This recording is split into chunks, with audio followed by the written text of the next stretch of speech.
நீங்க 2 நாளுக்கு முன்னாடி எடப்பாடியை சந்திச்ச மாதிரி ஒரு புகார் வருது சார். புகாரே இல்லையா? ஏங்க சட்டமன்றத்துக்கு போறோம் சார், 2 பேரும் தனியா தனிச்சு பேசுன மாதிரி தகவல் இருக்கு.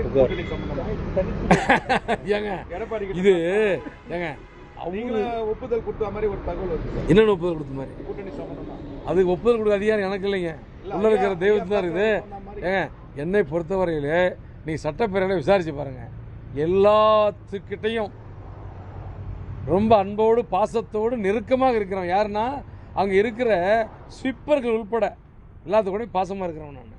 நீங்கள் வந்து விசாரித்தா தெரியும். சட்டமன்ற வளாகத்தில் ஆகட்டும் எல்லாத்தையும், அதாவது மேலே முதலமைச்சர்லேருந்து எதிர்கட்சி தலைவர்லேருந்து மற்ற கட்சியுடைய 234 எம்எல்ஏக்கள் கட்சிக்கே அப்பாற்பட்டு எல்லாத்துலேயும் ரொம்ப நெருக்கமாக இருக்கிறவன் எளிமையாக. அந்த அடிப்படையில் முதலமைச்சரையும் பார்க்குறோம், எதிர்கட்சி தலைவரையும் பார்க்குறோம், எல்லா கட்சி தலைவரையும் பார்க்குறோம், பாஜக தலைவரையும் பார்க்குறோம், விசிக தலைவரையும் பார்க்குறோம். எல்லாத்துக்கும் பரஸ்பரம் அன்போடு பாசத்தோடு வணக்கத்தை தெரிவிக்கிறோம். விசிக தலைவரை காம்ப்ரமைஸ் பண்ணிட்டீங்களா? அதுதான் ஏங்க நான் என்ன சொல்கிறேங்க, அதற்கான விரிவான செய்திகளை மருத்துவர் ஐயா நீ என்ன கொக்கி போட்டாலும் எங்கள்கிட்ட செய்தி இருக்கிற செய்தி இங்கே தான் நிற்கும்.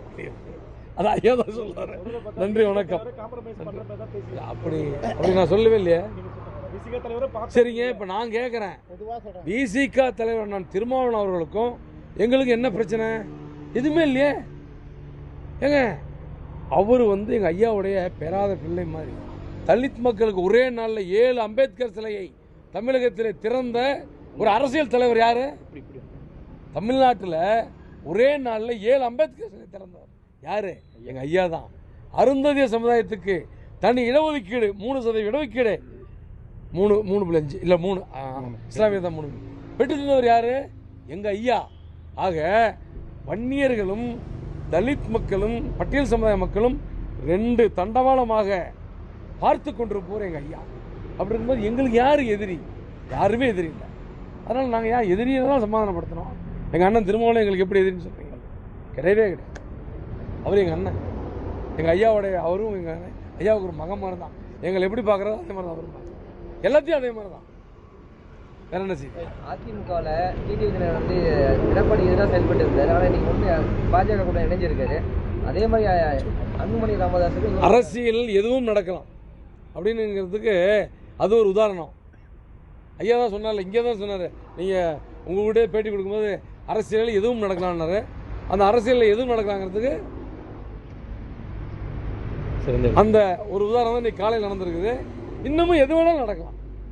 ஆனால் மீண்டும் மீண்டும் சொல்லுகிறேன், 2026 முதலமைச்சர் யார் என்பதை இந்த தைலாபுரம் தோட்டத்திலே தான் முடிவு செய்யப்படும். எங்களுடைய குலதெய்வ மருத்துவர் ஐயா அவர்கள் தான் அதை அறிவிப்பார். இதை உறுதியாக சொல்லுகிறோம், நிச்சயமாக சொல்லுவோம். எத்தனை தொகுதி சார் கேட்டுக்கிறீங்க?